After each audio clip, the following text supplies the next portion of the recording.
everybody. Welcome to Adventures in the spring of 2021. Now, Adventures is different than first semester Foundations, so I'm going to take you through a little PowerPoint to show you why. If you look here, this is our homepage on Google Classroom, and if you scroll down, I posted our Adventures PowerPoint.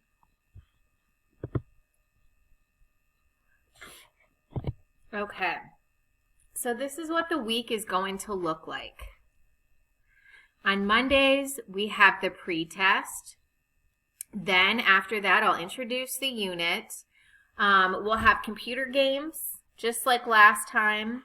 But this semester, we are going to be doing reading out loud.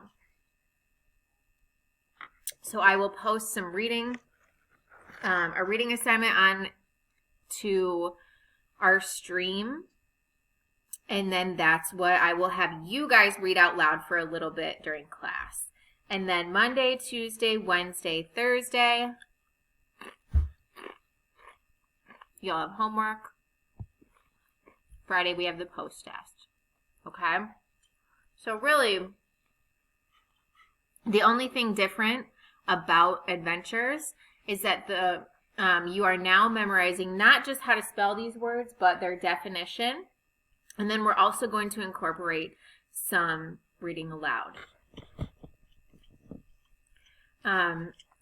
This is a standards-based grading class, so your class grades will be based upon participation and effort, completion in oral reading, outside reading, computer activities, word games, homework, and the post assessments. Here is my email if you feel like you need to contact me for anything, and I'm very excited to have you in this class.